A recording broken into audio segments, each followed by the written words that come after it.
Welcome to Brier's Music Showcase. I'm Bryer and welcome back to another video. And it's that time once again where I go through all the CDs I acquired throughout the month. We have about 28 albums to talk about, so not a lot like I normally do, but it's definitely not less either. It's kind of somewhere in the middle. So I look forward to talking about this. Got a lot of variety as usual. Hopefully you've been looking forward to this as well. If you are, and you like these CD haul videos, please give it a like, subscribe if you are new, and don't forget to check out the Patreon and now become a YouTube member. Just hit the join button down below if you're interested. But other than that, let's go ahead and let's begin. So the first few CDs I'm going to be showing, I'm going to be very brief on. And the first three are part of the album exchange that I've been talking about in past videos. And it's 6 of us, and out of the 6, and that includes mine, I already had 3 of them, and these 3 I did not have, and so I'm going to quickly show them right here. We have a Neil Diamond compilation. We have the Bang Years 1966 to 1968. Then we have an artist named Newton Faulkner, and this is his album Write It On Your Skin. And then I have John Mayer, Room for Squares. So we'll start with the Neil Diamond quickly. So the thing is, I got this compilation because, shout out to Nick, this was his suggestion, and he really requested or suggested that we check out Just For You, and I'll put like the album cover there. But the thing is, it is pretty much non-existent on CD unless you buy a Japanese press of it, which is kind of interesting but also expensive. And so I just decided to go with this because this compilation includes every song from his early period. This was when he was on a label called Bang Records, if I'm not mistaken. And yeah, it has all the songs on both albums and even a few singles, if I'm correct. So I'm not going to say my thoughts on this, but still, maybe one day we'll get that Japanese CD of it someday, but this will suffice for now. And again, not going to say much on these two. This was Adam's choice and this was Jason's choice. And yeah, just want to show them, of course, just to show that I got them. And if you're curious on what the other people have requested, Jacob had Hootie and the Blowfish cracked rear view, which by the way, you can check out my reaction on my Patreon page.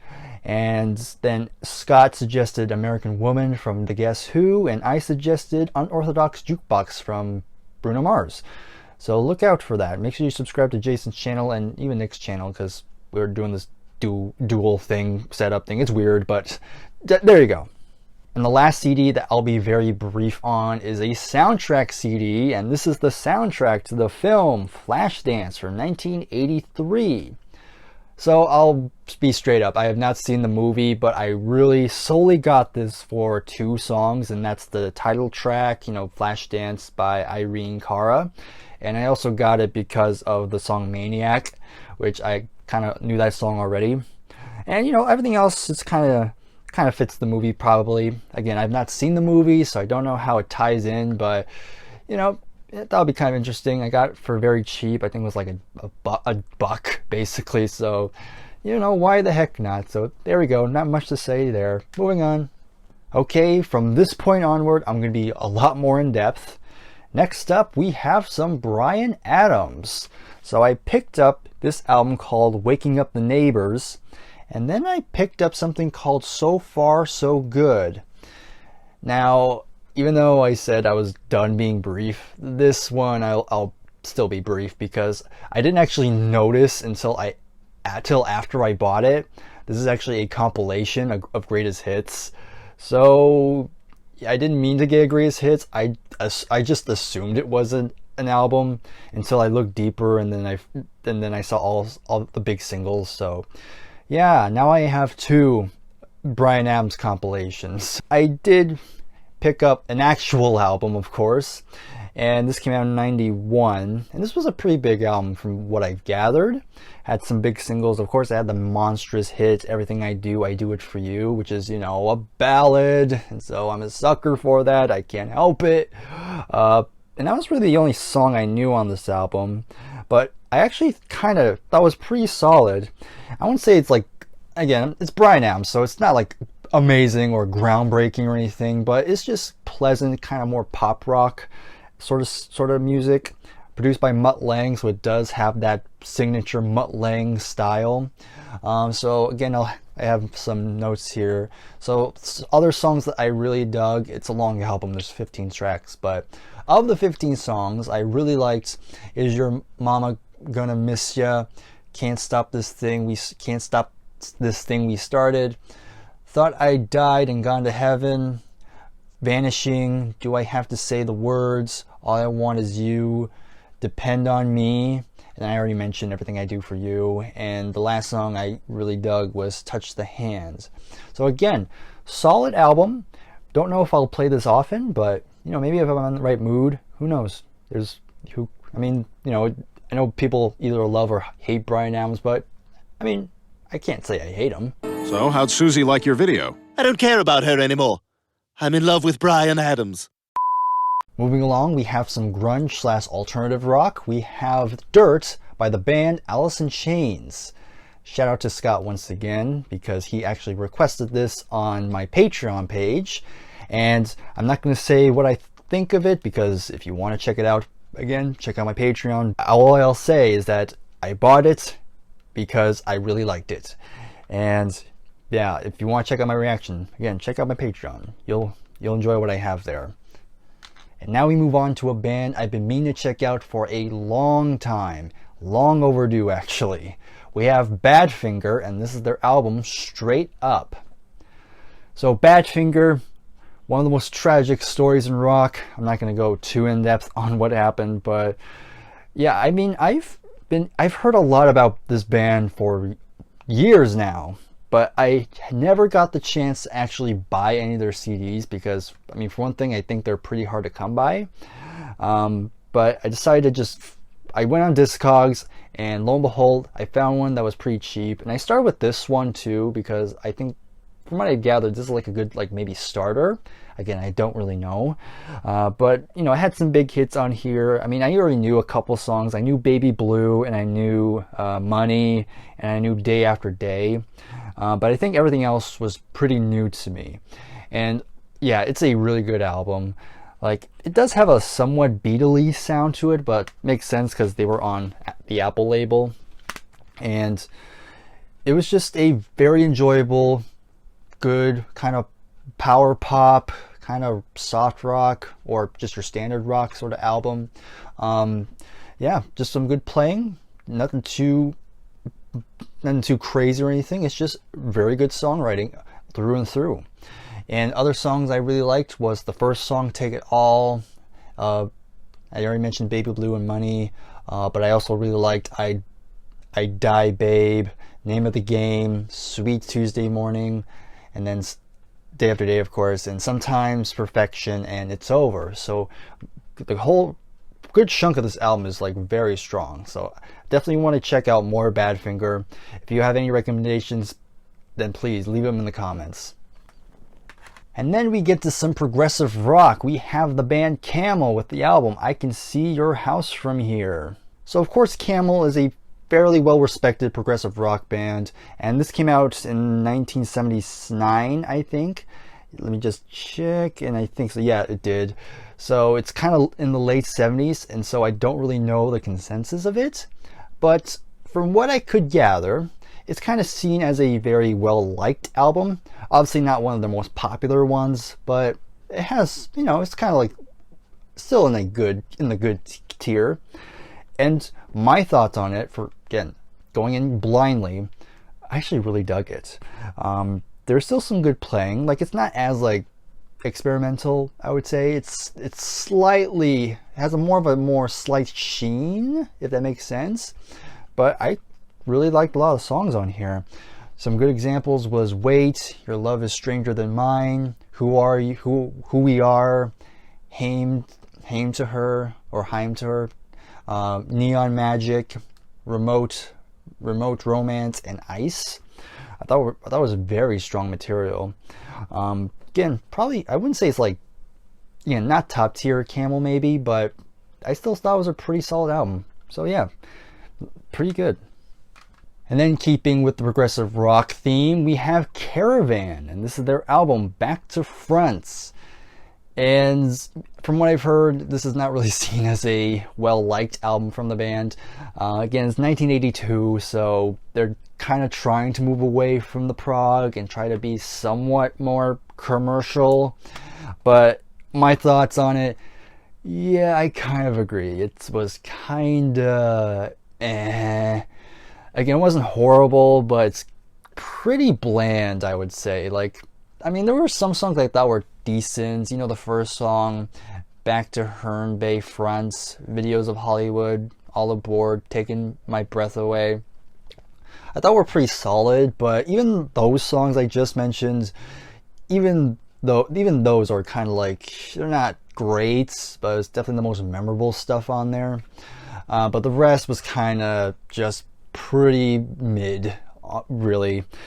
So I wouldn't recommend this one if you want to check out Caravan, but yeah, I bought it, so there you go. And then we picked up a Christmas album. We have Bing Crosby, Merry Christmas.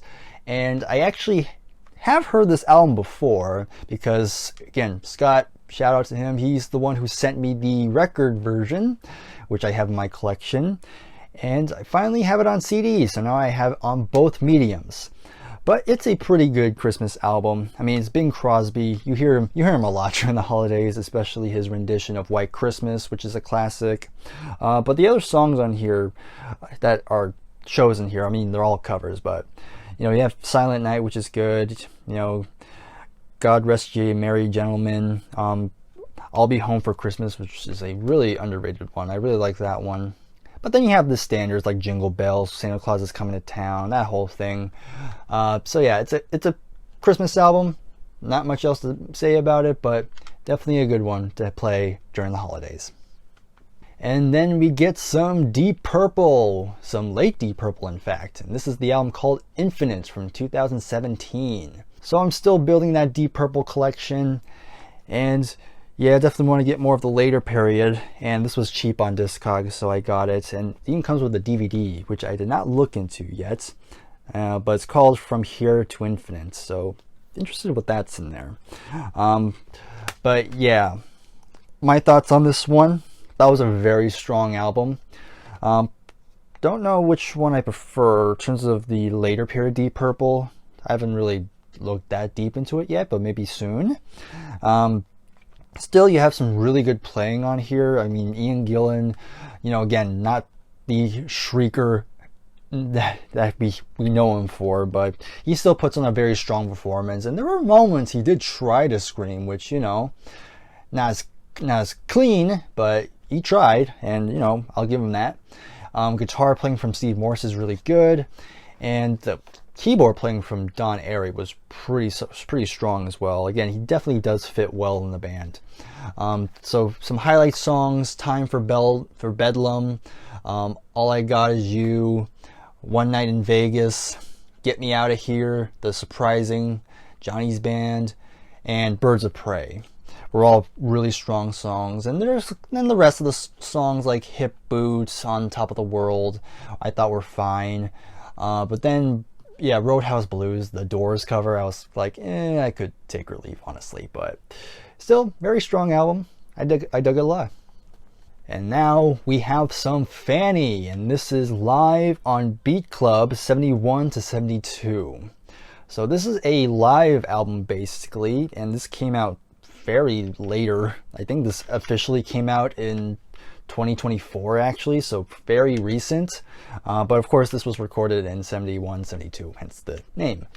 And so I've been meaning to check this out for quite some time because, you know, I have a couple Fanny CDs and I really dug what I've heard, but based on what I've heard from some people say that Fanny is best listened to live.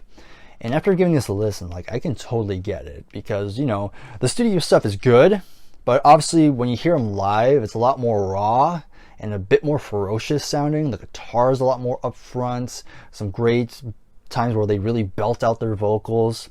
It was a very strong performance here. And yeah, there's some original songs here, and there's a couple covers. Like, of course, they do "Hey Bulldog" from the Beatles, "Young and Dumb," which is, I believe, another cover.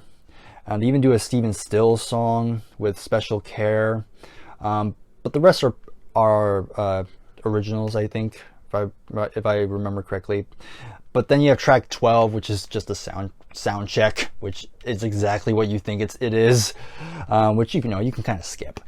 But if you want to check out live Fanny, then this is definitely to go, because you definitely get the full package. So definitely recommend checking this one out. And then we have 2 albums from the same band. The band is Grand Funk Railroad, and I picked up their debut album, On Time, from 1969. And I have a slightly later one. This came out in 1971. We have E Pluribus Funk.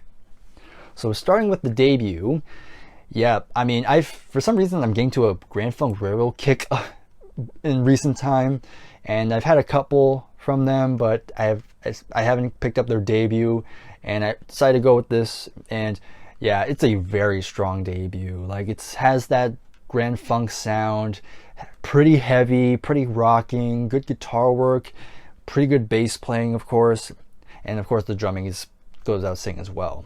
Again, I would say one of my favorite songs, but I really dug every song on here. There's 10 tracks on this one, but it's just a good rock album through and through. So it's definitely glad I got this one. But then we get this album. Now, you're probably wondering what the heck E Pluribus Funk means. Well, it's actually a play on the Latin motto for America, and that is E Pluribus.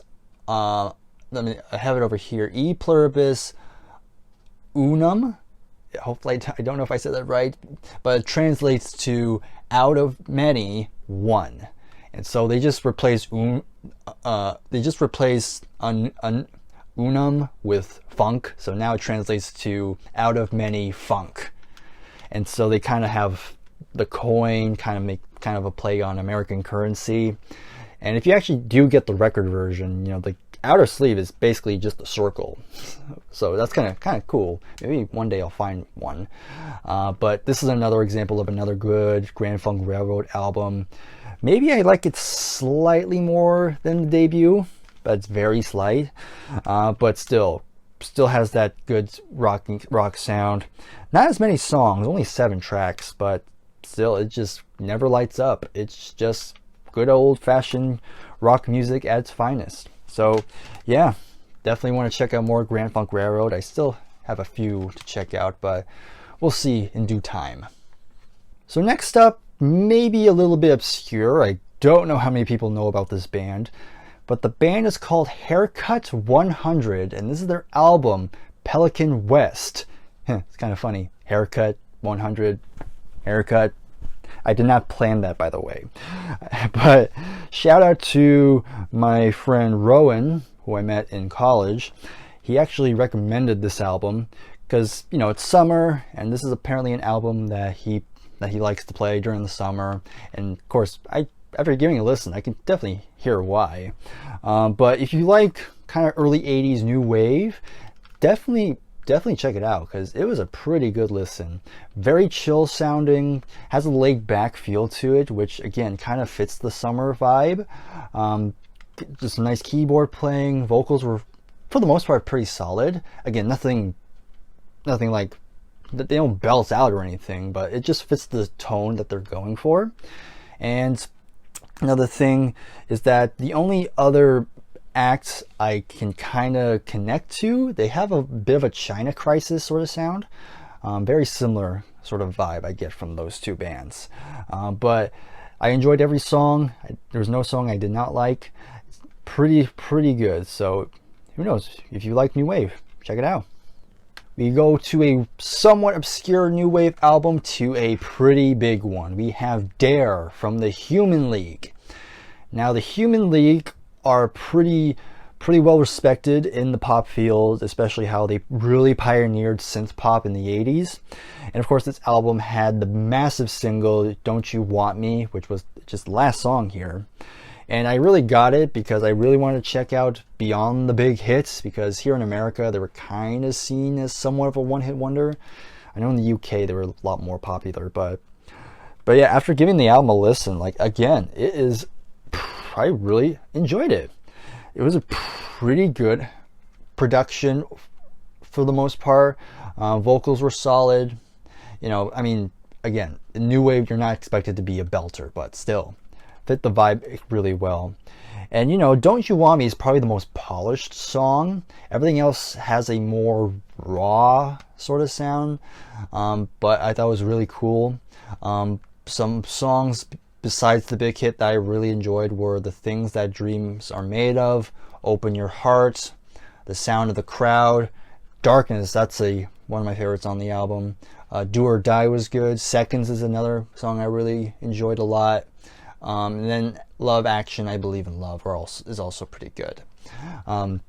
So yeah, Dare from the Human League, pretty good. Definitely would recommend it if you're interested. And then we have two from the same artist, and I've shown these before in my record pickup video not that long ago. We have Billy Joel, we have The Bridge from '86, and then we have 1993's River of Dreams. So talking about The Bridge first, and it's a pretty decent album. It's not like classic Billy Joel by no stretch, but you know, for what it is, there were some songs that I actually thought were actually pretty good. You know, Running on Ice is pretty solid. This Is the Time is pretty nice. I know Ray Charles guests on the song, and I'm blanking on what's the song he did. It might have been maybe Baby Grand. I forgot exactly, but anyway, but that was another good song. Temptation was good, and then you have the song with Cyndi Lauper, which I believe is Code of Silence. Yeah, I believe so. And yeah, again, not top tier. It's more like, I guess more like B or C tier Billy Joel, but it wasn't too bad. I actually liked it a lot more than I did back then, because I remember I heard it once before and I thought it was just but now I'm just like, yeah, somewhere middle. But yeah. But then we get to River of Dreams, and yeah, it's fine. It's okay. Like, even the songs I liked, I wouldn't really see myself going back to that often. You know, the songs I remembered the most were No Man's Land, Shades of Grey, All About Soul, the title track, 2,000 Years, and Famous Last Words, which, you know, probably a fitting song since it's his last album as of now. Yeah, it's kind of there. Not the greatest way to go out, but it's not horrible. It could have been a lot worse, really, but you know, there you go. And now we move on to the Kinks. We have 1971's, I still don't know if I'll say this right, Muswell's Hillbillies. So this is the Kinks trying to do a jab at country. That said, I don't really hear a ton of country. It's kind of still has that Kinks sound, but every once in a while you hear a somewhat country flair. It's hard to describe, honestly, but if you listen closely, there is some country here. But what are my thoughts on this album? And I will say, I actually thought it was pretty solid. Again, I don't know how often I'll play this album, really, but when I gave it a listen, I actually really dug the vibe on this one. There's 12 songs in total, plus some bonus songs, but out of the 12 songs, there was only 2 songs I thought were just for kind of bland and not really memorable. But all the other songs on here I thought were pretty strong. But yeah, pretty good album. It's always good to get more Kinks anyway, because again, they're a band I tend to neglect sometimes. I like them, just don't really go out of my way to listen to them, but I got it for like $5, so there you go. So now let's keep that country theme going. We have the Lovin' Brothers, and this is their album, Tragic Songs of Life. Once again, shout out to Rowan, because he also recommended this album. So the Lovin' Brothers I've heard of, and I may have heard some songs in passing, but never really dove deep into them until Rowan suggested this album. And after giving a listen, I really dug it. It's a pretty good one, kind of country, a little bit of folk kind of a little bit of both of those things, but they have a good vocal harmony. If you like the Everly Brothers, then you'll probably like these two a lot. I mean, they're both brothers. Kind of funny how that plays out. But there's 12 songs on here, and each one just has a really good sort of vibe, good melodies, and I already mentioned the harmonies. But yeah, definitely check it out if you haven't already. If you're definitely a fan of like 50s country folk sort of thing, then you might enjoy this one quite a bit. So there you go. And then we have Oasis with their debut album, Definitely Maybe. So last month I picked up 2 Oasis albums. I picked up Heathen Chemistry and I picked up their final album. So I kind of thought to myself, I have their final album. How come I don't have their first album yet? And I have fixed that with this one album. Yeah, it's a really good debut. It's definitely probably my second favorite Oasis album that I've heard. Just a good Britpop album, very good rock sound, very loud because there's a lot of compression on this thing, but that was the Oasis for you. But some big highlights on here were Rock and Roll Star, Shaker Maker, Live Forever, Up in the Sky, Supersonic, Bring It On Down, Cigarettes and Alcohol, Digsy's Dinner, and then we have Slide Away, which is another good song. Even the songs that I didn't mention were pretty decent too. But yeah, glad to finally get the debut album. Who knows, maybe we'll get the full catalog because they didn't release that many, so I don't have that much left. And now we have Radiohead with their debut album. We have Pablo Honey, 1993. Now, for most Radiohead fans, they usually tend to dismiss this album because, you know, it's them pretty early. They haven't really found their unique voice yet.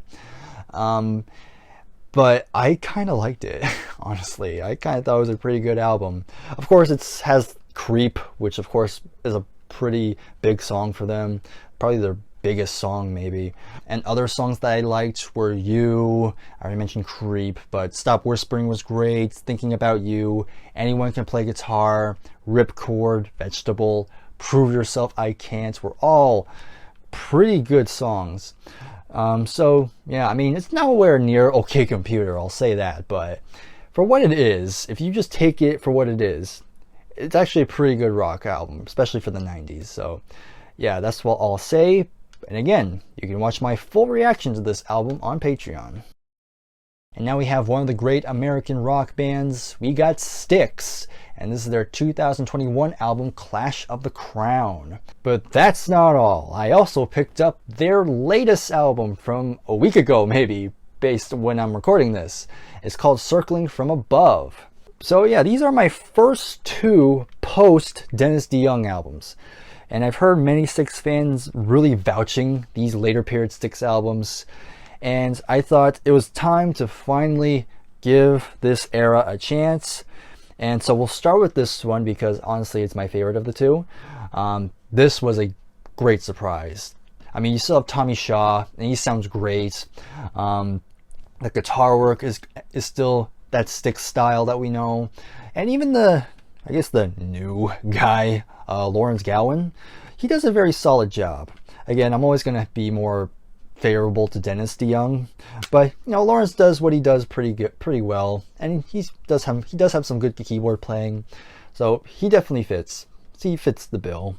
But yeah, this is kind of a concept album if I remember correctly, and I think it's a very cool album. So I really dug this one. Now, even though I said that's my favorite of the 2, that's not to say I didn't enjoy this album. I still think it's very strong. Maybe not as rocking as Clash of the Crown, but there's still some really good vocals, again from Tommy and Lawrence. Still some great melodies, great keyboard flourishes. It just has a very cool atmosphere, and I think the album cover pretty much fits the feel, I think, perfectly. Especially the colors. I like the sort of magenta blue color scheme they went for. I thought it was really nice, and yeah, nice little bird on the back. But yeah, coming from someone who mainly purely listens to the classic Styx stuff, these were definitely good listens. And maybe on more listens, maybe I'll love them even more. So good on you, Sticks. And then we have more UFO. This is a 2-in-1 pack. It comes with Making Contact and Misdemeanor. So I tend to shy away from these 2-in-1 packs because I'm like, I just kind of want them separate. But the only exception if they're on separate discs, and thankfully this is one of them. So Making Contact here, and then we have Misdemeanor on the other disc, which, you know, that's my only exception.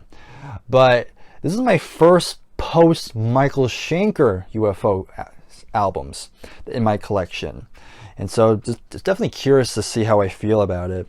And you know, not bad at all.